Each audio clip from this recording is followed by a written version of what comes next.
the San Francisco 49ers select defensive end Nick Bosa, the Ohio State. I know some of you may not be big football fans, but I am. And we're missing the NFL draft right now, which is a little painful. Some of us may be recording it, but we're here tonight at Entrepreneurs Unleashed Partner Style. Now, thank you all for coming tonight. Appreciate it. As you know, I often say that entrepreneurs are the heroes of the American economy. They are the ones that make the sacrifices. They take the big risks while simultaneously trying to put food on the table for their families, all in order to figure out a way to change the world. And so, do we have any entrepreneurs in the crowd? Any entrepreneurs here? All right, my people. Okay, I was hoping there would be a few entrepreneurs here tonight. So I'm glad we have entrepreneurs in the house. And I want you to know that you are among heroes. Yeah. And you are heroes yourself. So thank you for being here tonight. It makes me think about business partners as relates to the NFL draft. How many of you have business partners, by the way? Anybody here have a business partner? A couple of you, show of hands, okay. And thinking about choosing a business partner, if you had the first round draft pick for a business partner, what kinds of things go into your mind? Is it how fast they run the 40-yard dash? Maybe not. Vertical leap? Probably not. I think it's mostly maybe some of the bench press. Yeah, bench press is important. How many times you can do 185, right? I think you think about things like commitment. I had a business partner, my brother Paul, and he was the kind of business partner that wanted me to succeed more than I wanted to succeed. He was the kind of guy that, he would have taken one for the team because he wanted me to be able to go out and do what I do. And I sort of wish that everybody could have a business partner like my brother Paul. And I've begun, after we sold our companies, I've begun to build some other companies and some business partners, and I'm on my way. I have my brother-in-law, Todd Flowers. I don't know if he's here. I've got a couple other business partners in the house, and we're beginning, and I got Tim Mulligan, my workplace soulmate. I don't know if there's my brother-in-law, Todd. There he is. So it's beginning to happen for us here at Haney Biz. But I gotta tell you that after selling, I had my experience of understanding what a bad business partner looks like, and it kind of, how do you recognize when you've got the wrong business partner? And for me, it was around this chin rash thing that I was getting. It was weird. We had merged our companies with these two companies together. Our company was a little under 200 million. Theirs was around 200 million. We put them together, and the guy that we merged with was a 63-year-old man. I had befriended him, and he was from New York, and he had sold a billion-dollar company to Honeywell, so he was kind of a senior player in my industry, and here I was a junior, so he was going to sort of mentor me as we merged the companies. And as that happened, I realized, we merged, we had a great payday, so it was like the best of times because there was a nice payday. And then we're going to take this. Paul was going to retire. I'm going to go ahead and continue to be the president of this company. And we had this billion-dollar dream. And the 63-year-old man was going to mentor me to sort of take over. And I started realizing that I was kind of being bypassed. I don't know if anybody's been through a merger or anything before, but I was kind of getting bypassed in the chain of command. I tried harder and harder to kind of partner up with this guy and figure out how we could work together. And the harder I tried, the more I looked in the mirror one day and I'm like, what's this going on in my chin? And it's like, I think I'm getting a chin rash. And it turns out I had been kissing this 63-year-old man's ass for so long that it was like, oh, that's it. So if you ever find yourself in a relationship where you end up with a chin rash, I would say, think twice. But I do seriously have some really cool partners. And so with that said, it's time to get this thing. Part of what this is a chance for us to build an entrepreneurial community. You're coming in here as entrepreneurs, getting to know one another. I have this fascination that if enough of the most successful entrepreneurs in our region help enough of the up-and-comers, we can ignite an entrepreneurial revolution. And that's what this is all about. So part of this is a little bit of an educational platform as well. So now we're going to get into the fun stuff. I'm going to ask our panelists a few questions. Toward the end, you're going to be able to ask a few questions as well. And tonight's topic is all around business partners. Let me introduce our panel. They are cousins and the co-founders of Bardis Homes, currently working on 3 major projects in the Sacramento region: The Mill on Broadway, The Good Project, Fair Oaks Eco Housing. Catherine Bardis-Miri and Rachel Bardis. Come on up and take a seat. They are building the highest resolution digital network in the country. Give it up for the co-founders of the Billboard Company and Mark Haney's premier media sponsor, Marquee Media, Jeff Joaquin and Michael Wagner. I don't see Jeff. Oh, there he is. From different sides. That's the kind of business partnership you guys have, huh? It's like cover each side of the room.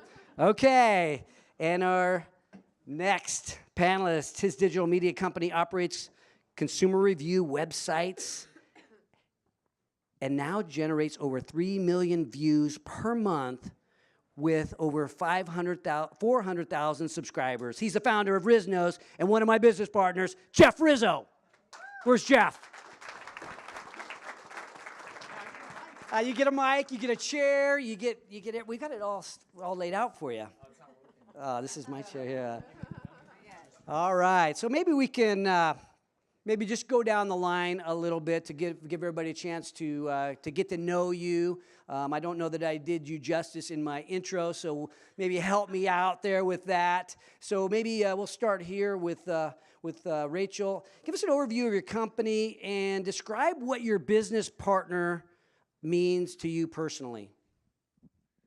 Okay. So I'm going to start with my business partner first. Because as you introduced, and you did a great job introducing us, by the way, it was almost like I felt like I should pump my fist as I was walking up. So my business partner is my cousin. We're 12 years difference, and what she means to me is, it sounds silly, but she's like my sister. She means the world to me. And we grew up where we didn't do a lot together as itty bitties, but as we grew, our foundation was centered around horses, and I got to watch her ride horses and do amazing things in life and really achieve much more than I think that she even dreamt she could do. And it was incredible to see the faith that everyone had around her and I had in her as well. And to see now, as we grew closer in age, as we grow older, we all grow a little closer in age, to see that same passion and drive in every aspect of business and in life. And quite honestly, as we're talking about great partners and great people to position yourself with, you can't have another person next to you when you're really trying to grow your business not have that same passion as you. And you need to know that that's part of your foundation. So that's first and foremost in my life and my partnership and the importance of my cousin. Oh, that's cool. I don't even know how to turn this on. Oh, go ahead. No. If it's any, if they're smart, it's off. Is it? She's the edgy cousin. Are you asking me the same question? I think you got to maybe flip that thing up. Is it on now. Okay. Maybe. There you go. Are you asking me the same question? Same question. Describe your business. I don't know if we don't know what Bardis Homes is quite, but also want to know about your business partner. Okay, well, nobody knows what Bardis Homes is yet because we don't want to explain it yet. But as Rachel mentioned, we are cousins, and how long have we been working together? 6 years, 7 years? Yeah. And the beautiful part about our relationship is she's a great ass kicker, which I very much appreciate because being new to the development world 6, 7 years ago, that was a necessary thing, being a woman in a men's-driven world. And she really paved the way and taught me how it's supposed to be. And this year and next year and forever year is going to be the year of the woman. And it's because of people like this. On top of that, Bardis Homes, we are a family-owned, operated, small business, private business, home builder in the Sacramento area focused on building obtainably priced housing for first-time home buyers. A very big need in the Sacramento area, the California market, as well as all over the United States. And so it's quite the challenge to deliver a home for $200,000 in a cool area. And we really pride ourselves on doing that and trying to do it well, and I would say doing it well. But there's certainly lots of challenges, and we feel like we've built something special and hope to continue it for the future. All right. Thank you. Jeff, overview of the company, and what does your business partner mean to you? Well, we wouldn't have started Marquee Media without Michael. I'd known him about 4 years before leaving a big company down in Los Angeles, and I may not have had the rash around my chin that you had, but it kind of started to feel like it. You had to, go along and say yes to everything, and I just didn't feel that was what I wanted to do anymore. So the minute I left that company, I reached out to Michael after a short period of time because I thought, I don't really want to work for anybody anymore. And I reached out to him, and he was, I think, a little resistant, or he's playing coy. He was playing hard to get until I chased him enough where he thought it was a good idea, I think. I'm not sure. But it seems like it was maybe 3-4 months, and then he decided to leave a big company, and we formed Marquee Media, which he came up with the name, which was a great name. And it was, honestly, it's a lot of hard work when you leave a big company, a safety net, and you sell your house and you relocate your family back to Sacramento to do something that, is a dream that people have to believe in. And really, I wouldn't have done it again without Michael. He was the one person I'd known for 4 years prior, and he knew the Sacramento landscape better than I did. I mean, I grew up a farmer here many years ago in the Sacramento area, but he knew all the city municipalities. He'd built a lot of digital billboards here in town, and that's what I wanted to do. It was always my dream. I think it was his dream, and we have sort of different skill sets. I mean, there's a lot of crossover between us, but we have our distinct lane that we each focus on. I'm more probably sales and marketing. He's more government entitlement, working with property owners and such. But it was key. Yeah. We might have a little echo out of that side of the room. I don't know if you can hear it or not. There's a little echo coming out of the speaker over there. Could be the way I speak. Yeah. I'm a ventriloquist. Okay, Michael, what's Jeff? What kind of business partner is Jeff? What's he mean to you? So one of my favorite stories is when Jeff first came back to the Sacramento market, one of the first events that we went to together was the Crocker Art Museum for their art auction. We're having a great event, by the way. Highly recommend it. So we're at this table and with some incredible people, including Dr. Rafe DeVere White, who is the head of the UC Davis Comprehensive Cancer Center. And I said, I'd like to introduce you to my partner, Jeff Joaquin. And he said, can you please add business to that? And but I actually think, but I think the first was actually probably a little bit more accurate. When you're in a partnership, you probably spend more time with your business partner dealing with stressful situations, just like a marriage. And you have to have a partner who you trust, that you love their family values, that you know is a good person, that even in the darkest of times is still going to have your back and support you, maintains the same values, cherishes time with family. So when you're working your butt off, and at the end of the day, you know what you're going home for and why you're doing it, it's key, and I could not have had a better partner. I feel truly blessed that you reached out to me. Truly blessed. Well, I'm happy you said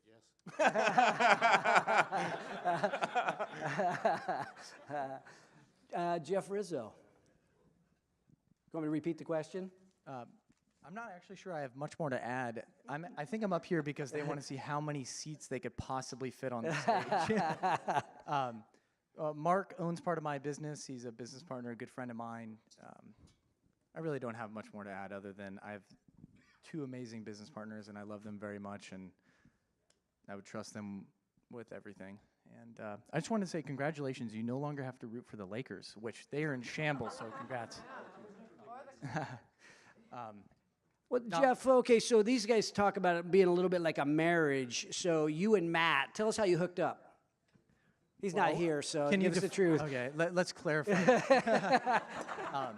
It's actually a very, very interesting story. So my business partner, Matt, is from Auburn as well, but we worked together in investment banking years back in Los Angeles, and we met in LA because Matt had about 15 minutes of fame. He wrote this cover letter to try and get in the door at the company I was working at, and it went viral, got picked up by CNN Money and every major newspaper.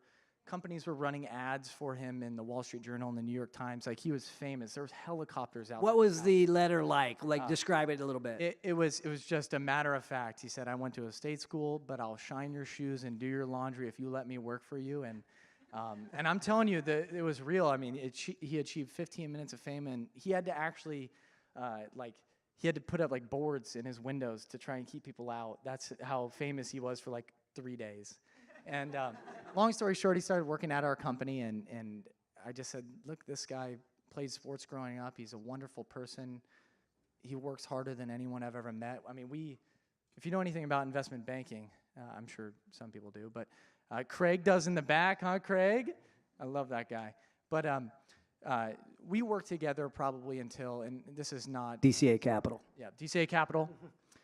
We worked together legitimately from 8 a.m. to 1 a.m. minimum every single night. That's not a joke. That was the industry. So we just became great friends. And I have pictures of, him and I, he would be sleeping on the conference room. I'd be sleeping under my table. And so we just became great friends. And then one day I left, started my business, and convinced him that he should leave a very lucrative job and trust a 22-year-old kid. And, Describe your business. I don't know that everybody understands exactly what your business is. Give us a 30-second elevator on your business. Sure. When you go to buy something, about 80% of people now search for things online. iPhone reviews, watch reviews, things that you have a Polar watch on, ma'am, and things like that, mattresses. And so what we do is we provide high-quality, entertaining, and concise videos. And to date, we've done about 110 million views on YouTube alone.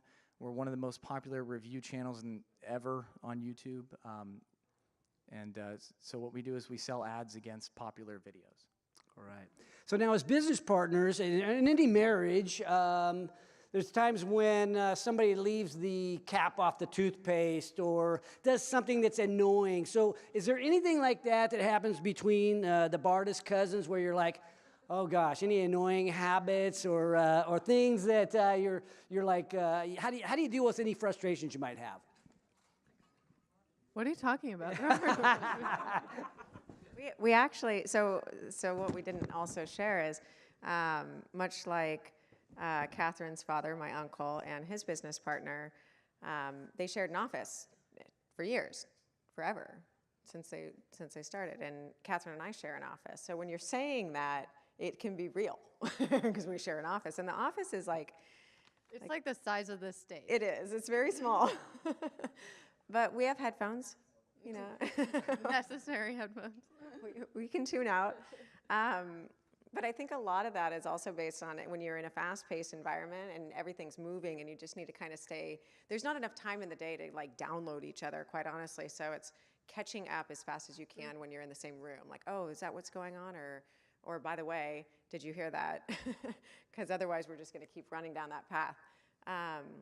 But no, I mean, if anything, Catherine inspires me to continue to, keep the drive going forward. And I don't have a lot of negative. I'm a mom. I'm like, You're good at sorting things out. I got a figure out balance in life, and Catherine doesn't help me at all with it. That's the negative. That's the negative. I'm not a mom. So all I do is work. And so long as I'm working, I'm happy. What about the Marquee Media brothers? You guys ever have a disagreement? How do you sort it out if you can't agree? Yes. They're going to have a disagreement. I'll jump on after this the one. show. No. I think honestly, we do try to stay in our own lanes, but no, we have heated conversations at times, and there's tense moments. And I think being able to have that honesty and just cut right to it, opposed to biting your lip or anything like that. I mean, it's healthy, and you get it all out. And I think through that process, you see a little bit where maybe each side is coming from, and it's an education. And we definitely don't pretend to have all of our systems perfect. We're constantly evolving and changing and trying to hone our craft. It seems to me that one of the biggest things having a number of business partners is you want to have goals that align, especially when you start thinking about like the big decisions, like will we have an exit strategy? Are we going to hand this off to the kids? How fast should we grow? How many chips should we take off the table as we grow? I mean, how do we? I'll throw that to any of you, Jeff, or either the Jeffs or anybody, about how do you keep things aligned? Because not everybody's in the same scenario from a personal standpoint, but you've got to have the business run in a way that I guess helps you both personally. I might take a stab at that. We have a great investor that we've known for a long time, I guess about probably 17 years now. He's slightly older than us, but he has a mentality of, I don't want to call him a flipper, but he's big into real estate in San Francisco. He'll buy a property, hold it for a year, maybe 2 years, and he'll flip it for a huge profit. I think that's probably what he would like to do with us. Our goals aren't exactly aligned that way with him. We want to own and operate. There will be a time for an exit strategy. But we like what we're doing in Sacramento, and we like to be vested in our clients' successes. And our alignment is, if we're going to build assets, we want to build a better mousetrap than what the big companies are doing. So hopefully it's something that is in a unique location, it's higher resolution, it's better for 3 or 4 reasons. And then we want to make sure that we align with what our clients' successes are, because if they're not successful advertising with us, they won't come back. And that could be a problem. And you want to have as much repeat business as possible. And Michael's in alignment with that when he's looking for site selection. And I don't think we ever have arguments about that. There's certain sites that take longer to build than others, and that's just the way it goes. But we always try to pick quality assets, and we're not developing in areas where we can't be successful. But I think we're in alignment of operating longer, and there will be a time and place for an exit strategy. But we do have an investor that isn't 100% aligned with us on that.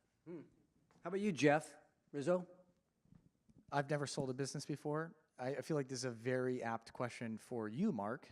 I've never been fortunate or blessed enough to sell a business. Obviously, one day I would like to. I was fortunate to have. So when my brother and I decided to, merge the company and ultimately sell, he wanted to retire. He had recently had a death in the family on his wife's side. His father-in-law had died, and I think he was sort of reprioritizing what made sense to him in life. And I had made friends with a 63-year-old man, so let's see if we can make this happen. And so, but I think Paul always wanted. He sort of deferred to me, I think, on what made me happy. He was that kind of business partner, and I think me now as a business partner, I've got a couple business partners in the room. I defer to them. I've put on my Paul hat, if you will, and saying, look, I invest into companies. I think I'm invested into like 30 different companies now, and I'm investing into those people so that they can reach their dreams, and if I can come along for the ride, that's great. If that means we exit, fine. If that means we hold on to it for a long time, I'm happy with that as well. I just want to see my business partners succeed, and I know if I come along for the ride, like I am with you right now, Jeff, in a very good way, I'm happier than heck. So you're the perfect example of what I would look for in a business partner, somebody who, is a friend, and you've got plans to continue to grow the business, and I'm just sitting here as supportive, almost as a fan, maybe a big brother or something like that. So that's the role I like to play. But thinking about that, financial, some of you, I know you guys mentioned having investors as business partners, and I don't know if that's what's going on in the construction business or in the home business. But is it different? Talk to us about the difference that it might be having a business partner that's in the trenches with you. That's one kind of business partner that's really cool because your blood and sweat and tears are falling off on each other. And so you can see what's happening. A financial partner is more passive typically, and there must be a huge difference. And we talk about goals aligning. Describe the differences. So we do have a few different scenarios. We have our banking relationships, which actually our banking relationships are fantastic. They're big supporters, and where they can mitigate their risk, they feel really comfortable with anything generally that we're pursuing with them, and pushing the limits of their lending limits just based on the success that we've seen at some of our developments. So that's the positive side as well. There are investors though, and so we do have a large development where it's the asset is owned by an investment company. They don't know a lot about real estate. And so there are challenges of trying to overcome things like, something as simple, and it sounds, for anyone that knows development, it's something that we were laughing at, where they were saying, gosh, I don't understand why the land development is slow during the winter months when it's torrential downpours. When we're building vertical over there, why can't we just take those guys over there and go finish the land? You're like, well, there's every trade there's your trade, your stay your lane, and no, land development is very different than vertical. So those are the challenges, I think, when you do have investors, is if they don't have that baseline understanding, or they're not aligned with maybe the future vision and goals of the passion behind, what you're developing. And it's not intentional at all. And quite honestly, as you're growing your business, you do need to have investment dollars. And so you do need to have the patience to understand how to approach it and how to bring them along, and how to make sure that they feel solid and secure in their investment. And that takes, honestly, as you're like driving forward, as you're sleeping, at 1 a.m. or 3 a.m. or trying to, get as much as you can done in your workday, to take the time to step back and say, okay, wait, we need to make sure that we understand and we're all on the same page. And so frequent meetings, I think, are very good. We end up having, with one of our investors, it's every other week. And it's a very thorough breakdown of where we are with things. Face-to-face type meetings versus like financial reporting. We do financial reporting monthly. We do conference call, because they're Southern California. We do conference call every other week on major milestones. And the project is large enough to have an hour's worth of conversation every time. I have something to add. The only thing I would add to that is when taking on a partner or taking on, I'd say most importantly, an equity investor, is be picky. Because so many people, it's hard to find money. And it's hard to find money that's not very expensive. Like, anyone can go out and find money that has 15% interest rate and a couple points on it.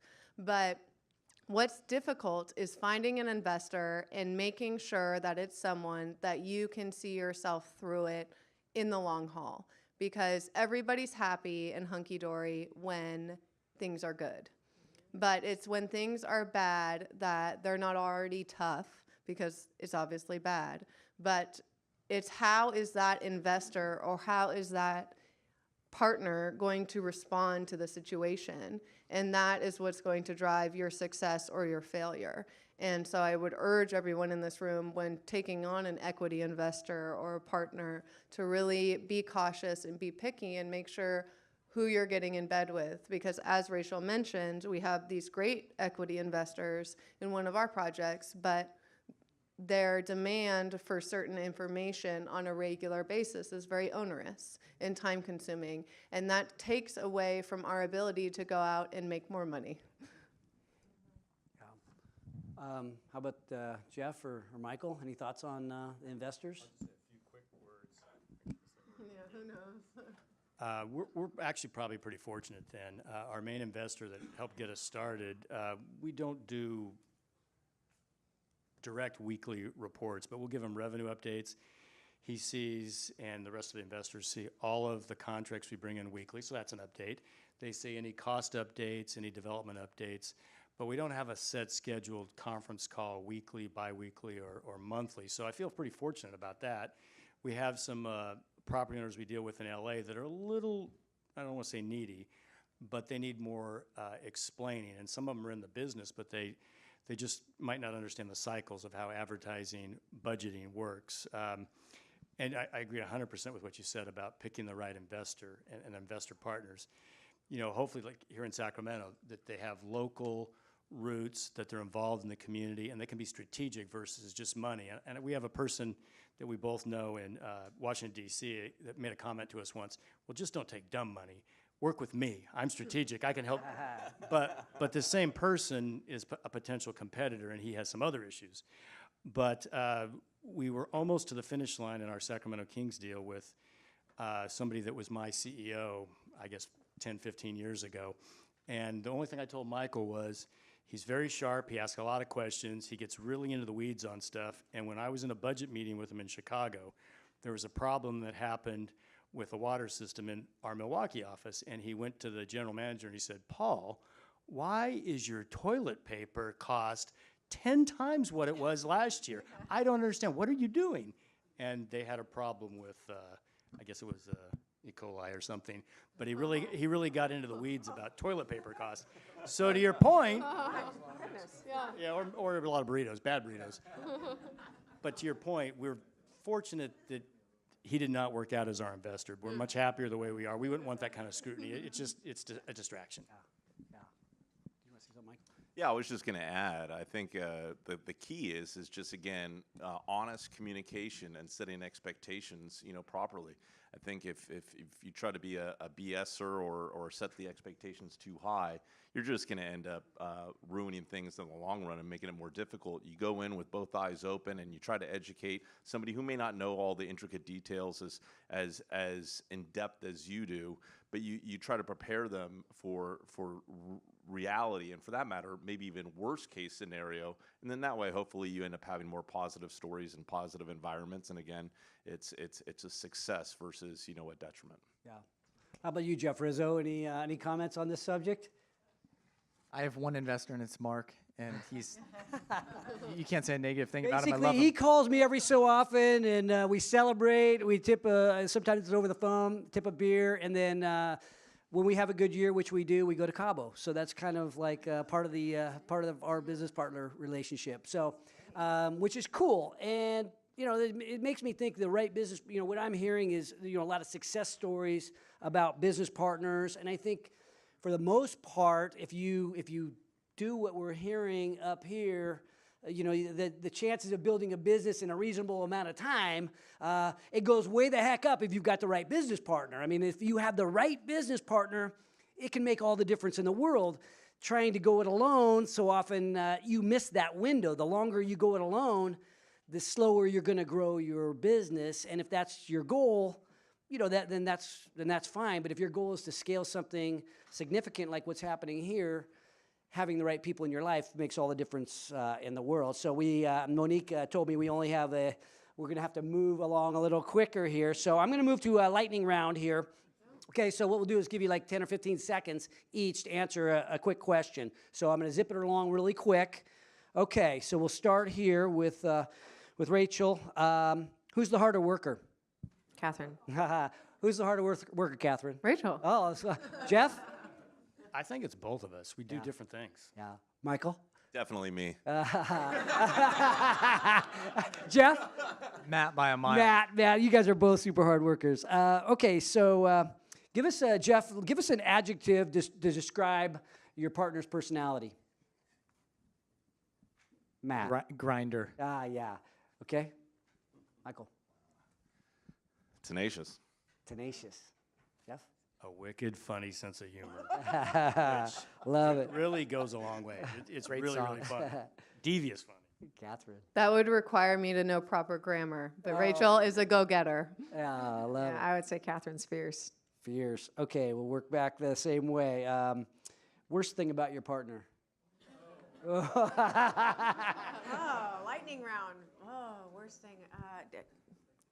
It really is bothersome to be in the same office with her when she looks the way she does. That is the word. That is the fear factor. You're a mom of twins, and you're like, come on, girl. I love it. Rachel's ability. What is this a good thing or a bad thing? I Whatever forget. you say. I was just trying to challenge you to make you come up with something crazy. I was gonna say a good thing. Okay. Being in the same office together is a pain sometimes. Yes. Jeff? Well, Michael's one of the smartest guys I know. The only thing, and he would probably agree with this, sometimes our timetables are slightly different. In the sales arena, you have to always be closing, and sometimes there's a long lead time. And what Michael does with real estate development takes a long time. And I just have to be patient. It's tough, but I just have to be patient because that's the way the world works. Yeah. Michael? I was going to say technology. No. It's very amusing at times when technology is not working around this guy. That's all I got to say. Jeff? Matt is a single guy with no dog, no kids, no wife, no nothing. So he works all day, every day, and he makes me feel terrible about myself. Okay, does he have any bad habits? Well, that's a bad habit in the sense that he makes the CEO feel like a schlub. But you know what's great is that I own the majority of the company, but he does the majority of the work. Oh, So perfect, yeah. find that. All right, bad habits. Michael, let's work our way back down. Is Jeff he's bad with technology, it sounds like? He's selling digital signs. I was more referring to the language when the technology is going south. No. I'll gotcha. take the ownership on the technology right there. No, our failure to communicate on wardrobes, I would say. Yeah. Bad habits, anybody else? Nothing? Okay, I'll keep it rolling here. I was going to say unusual habits. Any unusual habits? Okay. So what do you love, just last one, what do you love most about your business partner? Well, I think I said it earlier. I love the fact that she's my partner. But honestly, I said fierce, fiery. Catherine, there will not be a single challenge that exists that is thrown her way that she will not work, finagle, angle, and break it down to find solutions every single time. Like it's just awesome. It's incredible watching her work. We got this, right? Yeah. Number one, that she still likes me at the end of the day. Number two, that we are family, and no matter what, we're always in this together. And that is a bond that no one can break, and a bond that not even us can break, despite how hard we might No.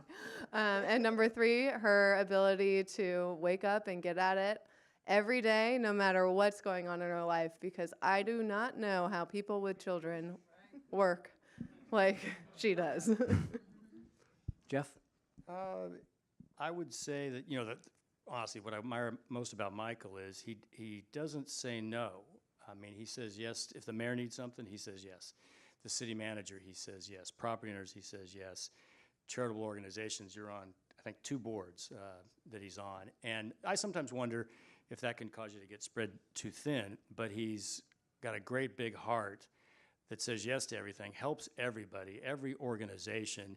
I sometimes wish I had more time to do that with everything I've got going on and 2 kids and sports and everything. But he manages to find a way to make all that work. And I think that's very special. Well, thank you. I probably never told him that before. Yeah, that was nice. So I said it before, and I just got to, first and foremost, 100% family values. It's absolutely critical, absolutely key.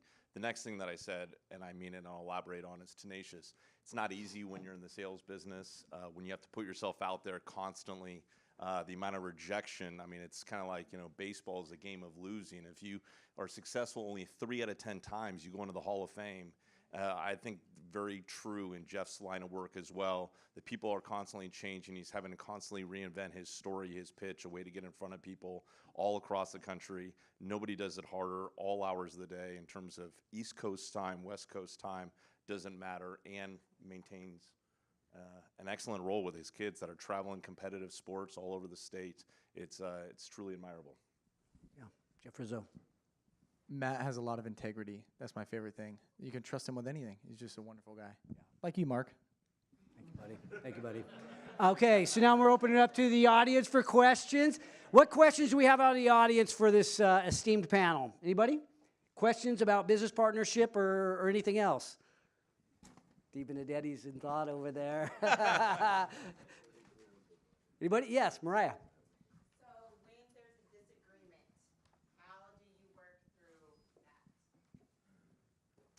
want to grab it? We slog it out. We get in seriously heated arguments, but if you got a good argument, then you can defend your point, and that's how we do things. I mean, it's as simple as that. Matt has a office that's relegated to the back of our office. Like, he literally has an old electrical room. That's how grimy we are.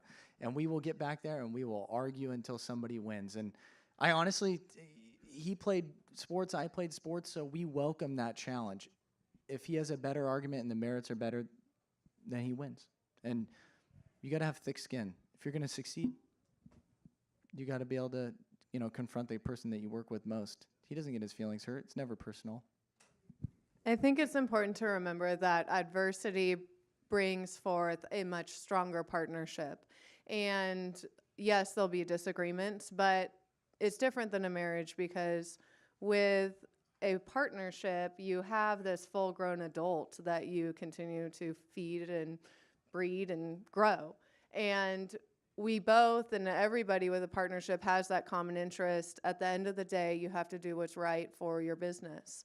And it's hard to admit that you're wrong sometimes, but putting that aside and moving forward because you both have this common good, I think is what breeds success and what builds a stronger foundation at the end of the day. And so while arguments might happen, at the end of the day, you still have to get beyond them. You're not going to dissolve your partnership over some small disagreement. Yes, you might over some big one, but then you probably should do it anyway. Move on. Yeah. I want to add just one thing to that. And one of the reasons that I think, when you're saying, like, what do you maybe have conflict or the toothpaste cap's left off or something, and it's something that that was said earlier, stay in your lane. If you have a distinguished role and you're running in that distinguished role, even though there might be overlap, like, when one of us is out of town, there's overlap, you can cover for each other. But if you do have a role, you have a partner, and you bring in your partner that you've already know that you're trusting, you're all trusting, you have common goals, you have common manner in which you want to approach things in your business, even though your personality might be different. It's really important to make sure you value your partner and what they bring to the business. And it's okay to say, like, I agree wholeheartedly, I agree and have reservation, but I fully support you. And then set the common ground rule of, if I fully disagree, it's I disagree. And then we need to talk it out. And it's okay to talk it out, but at the end of the day, if that's your lane that you're running in, you run in that lane, and you should have a partner that fully supports you. Even if you hit stage 3 where they're there saying, I really disagree, you need to come to the common ground and figure out your move forward. Keep moving forward. Yeah, I always fall back on one saying, talent can win games, but teamwork and intelligence wins championships. We want to win championships. Michael's got tons of intelligence. And I find what's funny about us, I don't know if we've really had any big heated argument, but we'll be looking at a project, doesn't matter what it is, and I might be sandbagging. I might come in with numbers I know we can make, to be very honest, and he'll go, well, I don't think that'll work. We got to pay the property owner X. So it's a negotiation. So one of us is a car dealer trying to sell a car or something. I don't know. But usually he gets me to move the numbers up a little bit. There's different slices we look at, but it's kind of amusing. And again, what I said earlier today, he's great at building a better mousetrap. And if it wasn't a better mousetrap that we're building, we just probably wouldn't do it. And I think you're in agreement with that. Yeah, no, 100%. And by the way, we do make mistakes. So it's funny, and we're honest about it. So we'll try to stay in our lane, and we'll say, okay, this is what we think. And then there's a hindsight, And so come 1 year down the road, or months or whatever, you may say, you know what, in hindsight, that was a mistake, and then you correct it and you refine and you hone your craft going forward. But it's never bitterness over that was your mistake, right?